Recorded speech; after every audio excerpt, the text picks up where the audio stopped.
Welcome to an episode of the Programmatic Digest podcast. I am your host, Ellen Parker, and today we have Stefanie back on the podcast. Stefanie, how are you doing? I'm good. Thanks for having me back. It's been so long. I'm very excited to be here. I'm super excited to talk to you because you are a guru, you're an expert in this industry. We're going to talk about programmatic, consulting, how to get started, how to grow, but also to all of my leaders, all of my agency leaders listening, all of my brands in programmatic in-house listening. This is for you because we're going to help explain or at least demystify when to contract out, when to hire, when to outsource. And so we're really going to demystify, we're going to make it super easy for you to make a decision because guess what? Things are picking up. Ad budgets is increasing, and I'm sure Stefan is going to tell us more about some of that. But like you're gonna have to either staff up or train up and level up, right?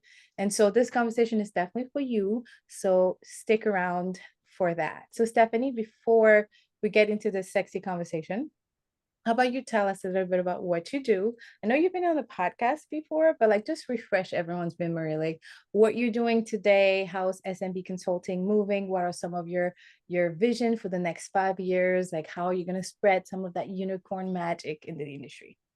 Yes, and I love that. Thank you so much. And yes, I have been on before. Thank you. But my business has grown and changed and evolved a lot since then. So I'm really glad to be able to come back on and talk a little bit about that as well. My name is Stefanie Beach. I'm the founder and CEO of SMB Media Consulting. We are a full service digital media consultancy. I really named us a consultancy because some people have a little bit of a negative connotation with the word agency. However, we pretty much act like an agency. We do all of the same things. We offer a lot of the same services, plus some extra. Mm-hmm. But really, we pride ourselves on helping our clients achieve their revenue goals through digital media and advertising. And we do that through paid search, social, programmatic number one. It still is number one. SEO, Heard it ad here. operations. Yep. And email. We actually recently onboarded email, which is a new offering for us and very exciting. And really, we work with brands direct in helping them achieve those goals. And we do everything from strategy, campaign management, media planning, optimization and reporting, all of it. And we really kind of ensure that we entrench ourselves in our clients' business, understand their goals, and educate as we go. And then we also work with publishers in helping them monetize, drive subscribers. And a lot of our business over the pandemic kind of went to agencies, which is really interesting considering that we're competitors in some aspect, but a lot of agencies white label us. So, we've had some really great partnerships with some really large holding companies and large agencies that allowed us to work on some really great branding business. Brands that as a small agency, I probably wouldn't have been able to close myself, but we're able to take those learnings and, all of that experience and bring it to a lot of our medium and smaller direct brands, which has really been amazing. I love what you said about agencies outsourcing to you or white labeling to you. And so we're going to define the two in a hot second here, but I really want you to give us like your definition of maybe, let's say, because last time you were here, did you define programmatic as a 5-year-old to a 5-year-old? Yeah, because programmatic was where I started, and that's my personal background. And at the time, that's all I offered was Mhm. programmatic and ad ops. So So, we went deep into that. oh, okay. So now you're more like of a full paid media service, I would say, because Hmm. marketing, I would consider that paid media at some extent. So Yep. like, define what you do to a 5-year-old then. Not only programmatic, but like a little bit of like, oh, if a 5-year-old had to hire SMB consulting, how would they Yeah. do that? So we would help that 5-year-old person or brand, Agent, whatever. agency, yeah, whatever. So if it was a brand, we would kind of come on board, understand, who their audience is, what their product is, and what their goals are, and help outline a strategy and execute upon that strategy to achieve those goals, either through who you're reaching, Yeah. who you want to reach, or what you're trying to sell or get the user to do. So we're very big on performance-based Mhm. marketing or media. ROI, CPA, subscribers, like give me a goal and I'll hit it for you. On our Mhm. agency accounts, a lot of times what we're doing for them is basically giving them resources and expertise to help them shine and get things done. We fully immerse into their team. They give us an email address. We are client facing and we act as part of their team to basically just get shit done. Mhm, mhm, mhm.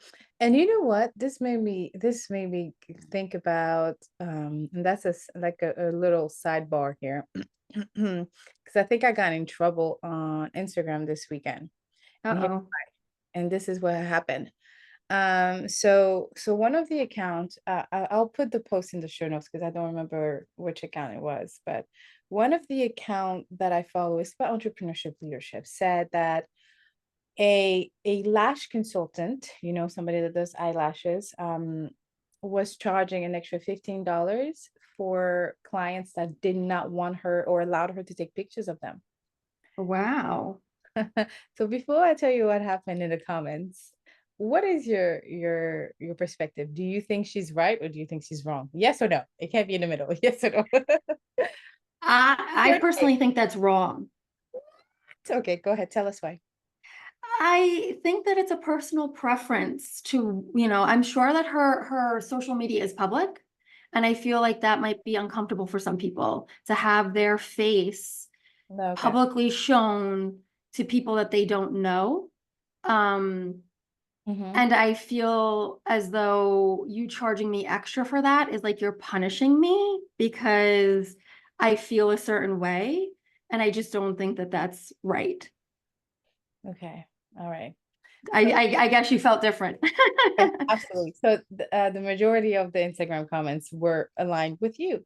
And now that you put the privacy, like face perspective into the picture, now I understand a little bit better. But my perspective was like, oh, in the marketing world, the agency where we white label all the time. And I Right. for training and learning development white labeling, right? Like if you don't want me to say Helen Parker Consulting was recently hired by this agency to I don't know, to train their people, like I will charge you extra, right? Because as a business, I can't use that testimonials. I can't let other people know, hey, this Mm, agency client is now super successful, not only because they wanted to start making change internally, but also they hired outside help to come help them, right? And so I can't use this as a case study for myself and go sell some more. And so my whole point was like, oh, white labeling usually is more expensive, or I mean, I don't know. I'm sure you're gonna demystify that for us in a second. So I, I went and let my comment in there. I let my comment, people were coming at me. no, I bet. They're like, Look, that's there's so concerning. How dare you?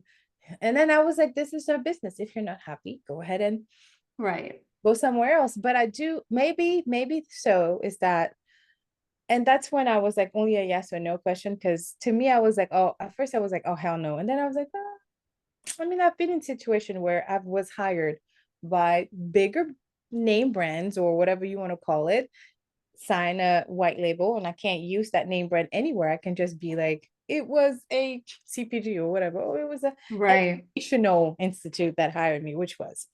And so, and so for that reason, they paid extra, but like I can never say that, right? Until I don't know, until 5 years from now, I think, whatever I signed. So maybe she should be like, okay, I'm gonna take a picture, but like you said, your full face will not be on there, just like Right. because you're like waxing, waxing Yeah, I was bullets. actually just going to suggest that, like, maybe she should let them know in advance, like, hey, I typically like to take pictures of my accounts, of my clients, it's from the nose up, Mhm. do you But feel comfortable with this? Yeah. if you say no, you pay an extra $15. If not, you know, whatever. Yeah. But Yeah. anyway, so Yeah, it is. That yeah, is a very interesting thing. I've never experienced anything like that before, I but have. it is, very interesting to upcharge for something like that. Yeah. Um, Yeah. but you know, I guess it's everybody's personal preference. Yeah, it is. It's her business. So obviously, if she's doing this, is that maybe she needs more. Maybe she's starting. I have seen Right. opposite where, oh, if you're willing to give us a testimonial, it's like 10% on your next visit or something like that. So that's Right. a lot of them, and I've done all type of testimonial. I usually do testimonials anyway, right? And 99% of the time they're good. But anyway, so I think I got dragged. And if you want to know, y'all listening or watching on YouTube, I will put the post link in the comments. My Instagram handle is Programmatic Digest Podcast, so you can, it's no secrets, it's me. But I believe in what I said. I'm like, yeah, if you're, if she's charging extra, it is what it is. Now, let's Yeah. this as a segue into today's conversation about like when should you white label, when should you not white label, and also like really demystify white labeling as an agency, because like you said it earlier, right? When people hear agency, they're like, "Mm." So I'm like, no, I'm also a consulting agency. I offer education and consulting, you know like I but think it's associated with big fees, you know, a lot of people being on the account, like just thinking about, you know, and maybe people aren't thinking about it like that anymore, but it was always thinking about, okay, I'm going to have this whole big team, you know, half the people aren't going to do anything. It's a black box, right? It's going to be really expensive, and they're going to tell me what I need to do. but And it you're doesn't have to be redefining like that. for us. So redefine it for us. Like Yeah, SMB does not do that, like for a fact. So like redefine we the don't. whole thing. So one of the things that really sets us apart is that you will get a team based off of your needs, but that person is going to be responsible for everything in that media. So Mhm. what I mean by that is like I hire experts. I don't hire jack of all trades. And I've seen, and you know, no knock to anybody that does this, Yeah. but in my experience, what has worked for me and worked for my clients is having expertise in each media department. So Mhm. if you're signing up for social media, you're going to have somebody that's specifically and only working on social media, but that one person is going to be the same person that defines your strategy, that does the media planning, that does the media execution, the activation, the reporting, the campaign management, because they're fully vested from the beginning. And if something's not jiving right or something doesn't look right, they're going to know, hey, this isn't what I planned, or this isn't what the budget's supposed to be, or we're not pacing to what I bought, or this is way beyond our strategy. We need to like evolve or regroup or, you know, whatever it might be. So it's not like, okay, here's the strategy that's approved. Now let's hand it off to the next person. You know, this is really honing in on a sense of ownership. So what I hear you say is that, back in the days, and I concur to, like, I can agree to this. I remember working for media ad agencies, and the client call would be two of them, right? Or the in office, because back in the days we went to conferences and everybody met up. So it will be two or three people on the client's side. Yeah. Be like 25 of us walking in media, folks, into this large conference. Yeah. It can be very, it can be very intimidating, and maybe very shady. Like, why is there so many people behind doors? And one person out of the 25 will lead the conversation totally. And Yeah. I don't think so long ago those days where that's the case. I have not been on any calls, even as a consultant for some of those brands or agency, where their buying team, because sometimes it's different, is as many as Hmm. like maybe four. Yeah. And most likely is like the team lead, and then the account lead, and then maybe like the actual trader or the analyst on it, or if like there's a specific topic that needs to be addressed. So it's like not more than 3 to 4 people, which is Hmm. pressure. And listen, y'all, if you are working for some of those agencies, we're not taking jabs at y'all, y'all at all. No, not at all. What we're saying is that in the case of a situation where a big account was one, right, and you need expert on the go like this that can log in and step into it. Or what would be another good example where, oh crap, this is happening, we need an So expert. a lot of the agencies will bring us on when they close new business and they need an onboarding team. Maybe they Okay. don't have a team for that yet, or maybe they're losing an account and they're moving their people off to other business. Will come on and be their offboarding or like end the account for them. But a lot of times too, it really just is like we can't find this type of a resource or this type of expertise fast enough, or Mm, somebody's on leave, or, we really just need the extra help, and we need it now while we look to hire, yeah, yeah. and that's where we kind of come on board.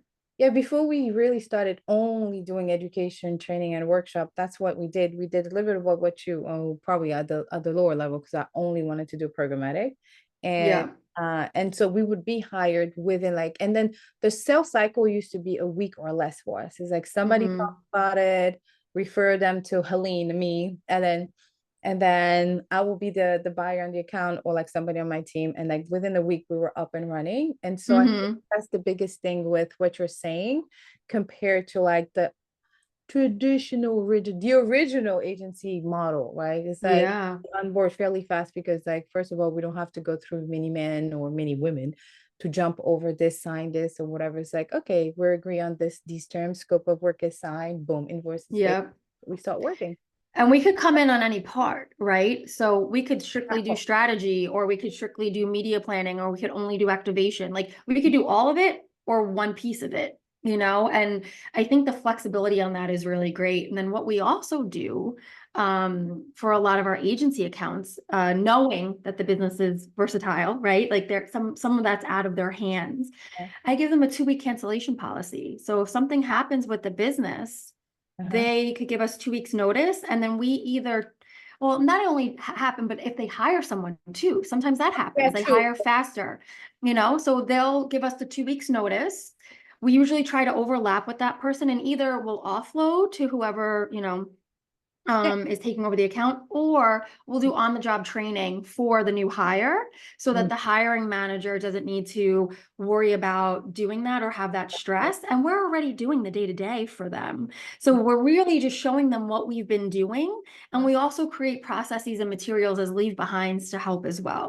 So Yeah. there's extra value in that, and extra value that we're leaving behind to really build those partnerships and those relationships to make things easier for the next person, which I think a lot of our clients like as well. Yeah, so walk us through like the most recent because I want to give them a picture, like an example of like a situation where we just onboarded X client and you don't have to tell us exactly who, but because I don't want to have to edit this back 2 years from now. Right. It's like a general one, but um give us like an example of like, oh, most recently or in the last year, one of our favorite project was this particular client because we helped them fix this or we helped them resolve this. There's so many of those stories, to be honest with you. Yeah, Um, most recent one that which is Yeah, good. so Huh. yeah, it is really good. I'll give you two examples, one a brand and one an agency. So we recently signed on a new brand, Mhm. and they are a small, sustainable home cleaning brand. Mhm. If I said the name, you would probably know it. You'd see them in all of the Yeah. supermarkets, Targets, Walmarts, all of those good things. Mhm. And they were like, look, we really need to beef up our SEO. We really need to beef up our email. We have all of this content and nothing to do with it. What can you do to kind of help us? Yeah. Um, and so, we were able to come on board fairly quickly once all the contracts and everything were signed, and make a huge impact in a short amount of time. A lot of times, especially with our brand clients, we'll start with an audit. So we did a 2-week audit and uncovered so many things for them to fix and correct and re-index for SEO, which is, as you know, will help them with their organic search, as well as indexing all of their new pages that they created, to be able to just be found and to be able to be, shown in the market. And we're in the process of still making some of those changes, but already we've seen a big impact and uptick on that as well. And Yeah. with email, they were very inconsistent. They had an idea, but they didn't have anybody to really execute. And we started work right away, even while doing the audit, and we really just found easier ways for them to segment their list. We cleaned up their list for them to make it be more relevant. They're starting to see more increased open rates, more engagement rates and clicks, and people downloading coupons, which is also really great. Oh, So yeah, so that's always really fun when there's an impact very quick. Um, And then for one of our agency accounts that we recently came on board, they came to me and in almost a panic, and they were kind of like, we have this client that we just closed. We need to move everything off of their systems and their instances for search and social, both in the US and Canada. I need 4 people in a week to come on board and get this done. Mhm. They've renewed the contract twice already.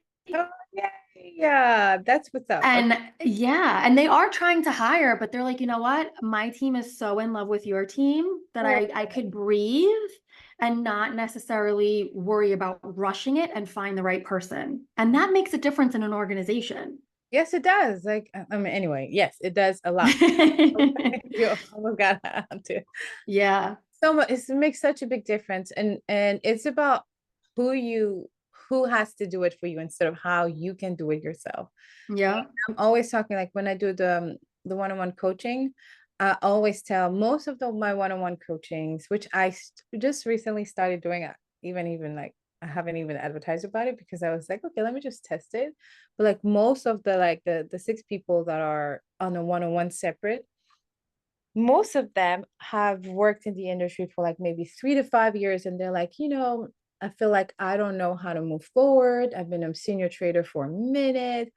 I don't know if I want to be an account anymore, if I want to be on the buying side, but most of them are learning like how to delegate and how to train down, right? Because yeah, that's what a leader is about. Like the leader, like the person who hired you, that agency, were smart enough and also like really wise to understand the team is already at capacity. I'm gonna need to answer this question really, really, really quick and delegate off this workload to expert that I could trust. yeah.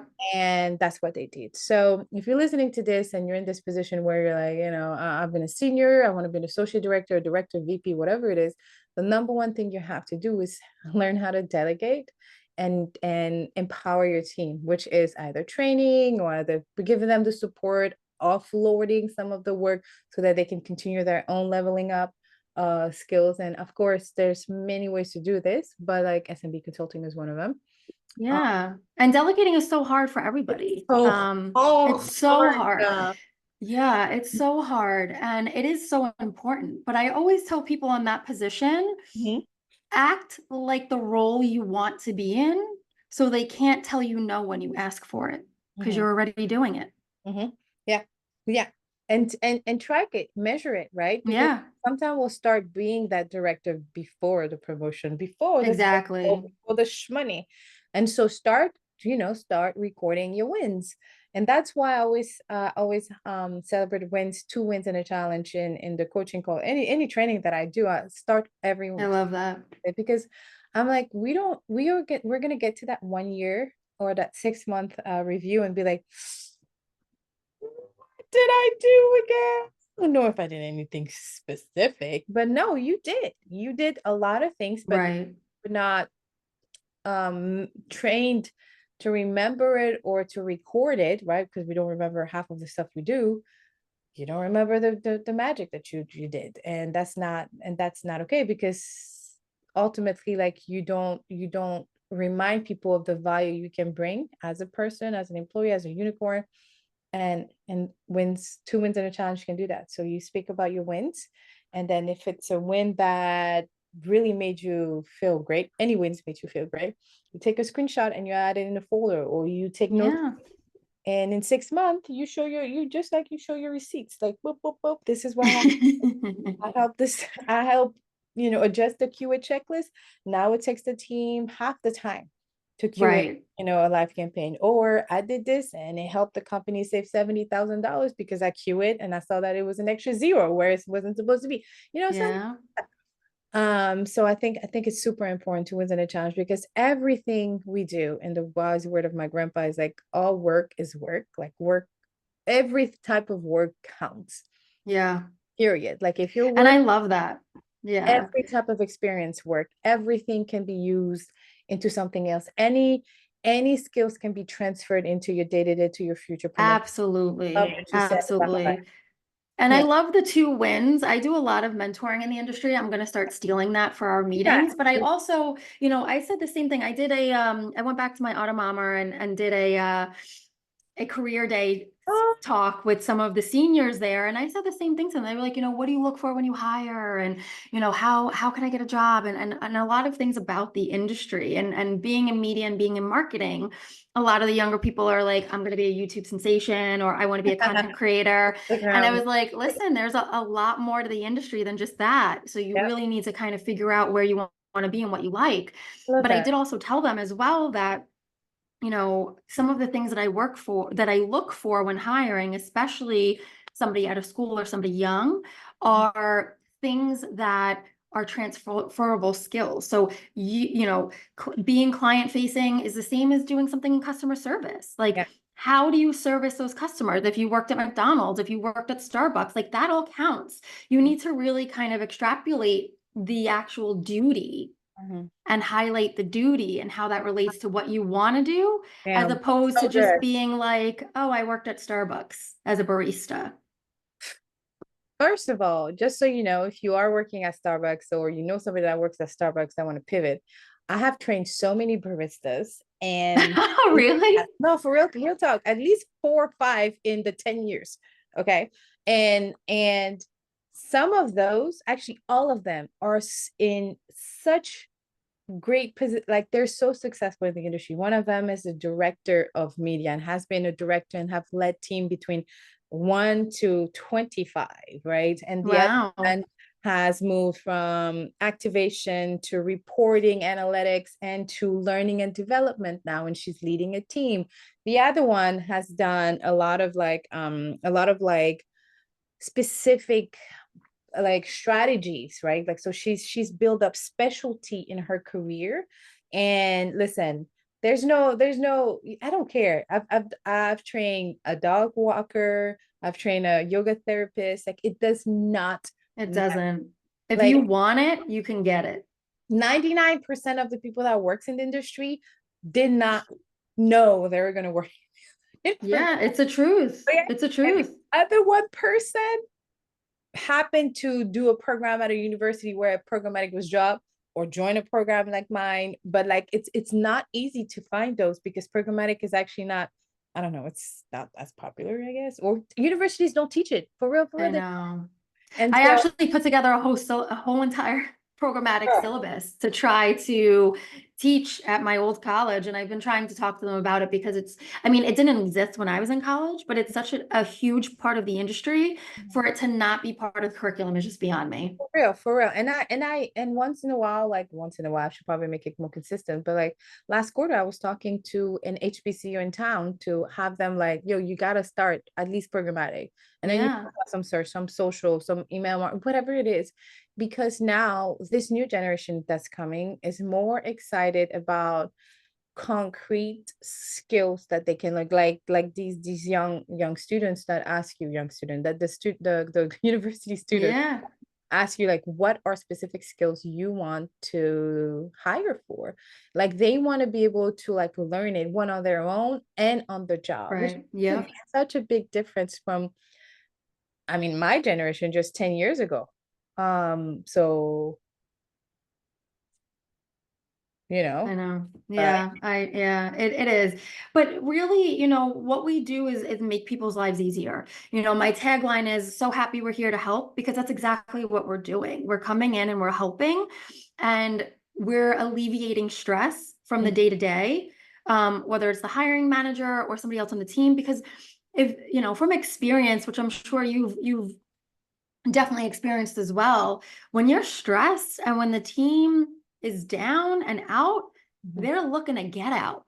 So then more and more people are leaving, right? It's not like a relief. It's basically, oh my God, my team is understaffed. I now have to do more with less. My people are really kind of bogged down.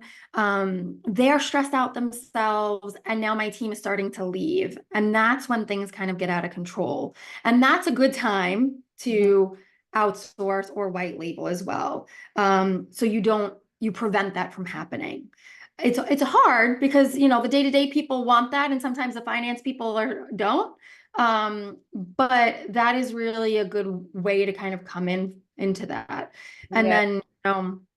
then, being able to make a difference on those teams is just really amazing. And like I said, I have a monthly relationship meeting with a lot of the higher up contacts, and I want to say, you know, 9.5 times out of 10, they are like, "We love you. This is exactly what we needed. Can't believe we didn't do this earlier." My gosh, that's so good. Um, Yeah. okay, Stephanie, I have just received a text message. I have to hop off soon, so I'm gonna wrap it up, okay? Yeah, sure. And then we can talk about consulting on another podcast. But okay, let's get into it. Okay. Oh my gosh, Stephanie, that was so great. We do have to wrap up really quick. So leave us with like a quick 30-second wisdom, like here. Well, how would you want anyone to move forward with our conversation today? Yeah, I mean, I always say, you know, anything is possible. So Mhm. always ask and never stop asking questions, and know when you need to ask for help. That's what's most important. Know when you need to ask for help. Oh my God, And so good. we are here for you. So, you know, Stefanie Beach, it's Stephanie with an F, Stefanie, Beach, like the beach. You could find Yeah. me on LinkedIn, or Stephanie at SMB Media Consulting. And, you know, we're really here to help. I offer everybody a free consultation so we can go over what your issues are and how we can help. And if we're not the right partner for you, I'm more than happy to put you in the right direction. Of course. And all of Stephanie's and her company and her podcast will be in the show notes or the description of the video. Thank you so much for stopping by, Stephanie. I appreciate you. Thank you so much. And I hope you have a wonderful day. Thank you.